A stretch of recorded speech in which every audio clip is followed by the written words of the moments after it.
kid. The dawn is coming. Instead, character. See, they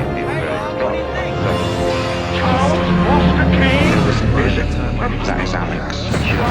And three dreams. The United States will. What is up, guys? It's me, KC, and welcome back to another August of Warner Brothers, or rather, its final installment. But today it's a special one, as we're joined by the old school film critic, Henry Mockingbird. Thank you, KC. I'm happy to be here. My thoughts are, let's say, very complicated.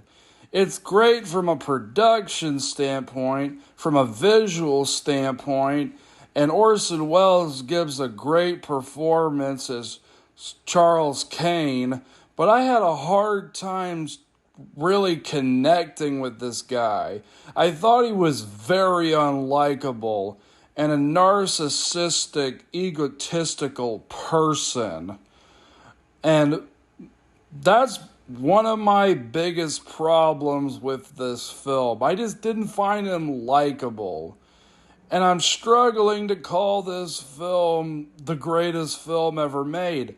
I think it's a good film. But for me, it's mostly style over substance. And that's all I could say about it. Like, from a production standpoint, the film looks amazing.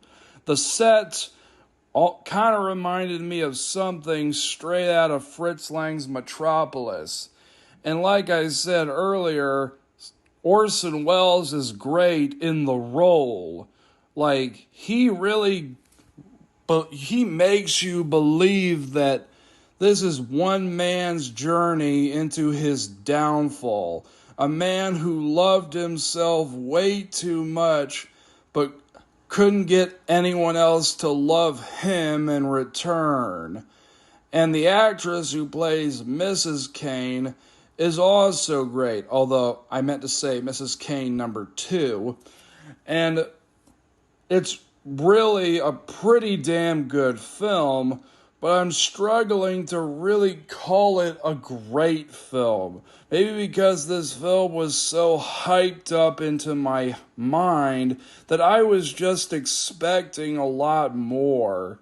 And the ending, well, I won't spoil what it is, it kind of left me a bit unsatisfied.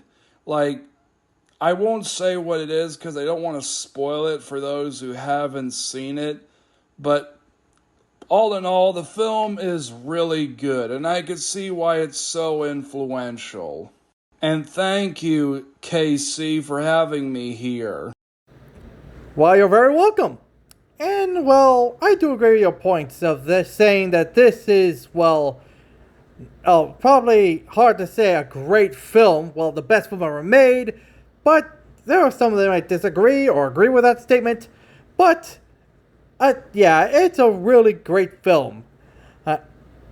Still, to other viewers' standpoints, and it's not about flaws like how did anyone was able to know what the final words of Kane's were when he said Rosebud.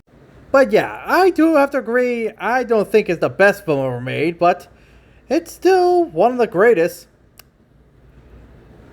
But all in all, if you're a big fan of old school Warner Brothers films, I recommend you might watch this or any other of their classic works. And well, thank you all so much for joining us for KC Awesome Studios August with Warner Brothers. And hopefully we can do this again next year. And that's all for today, guys, and see you all next time.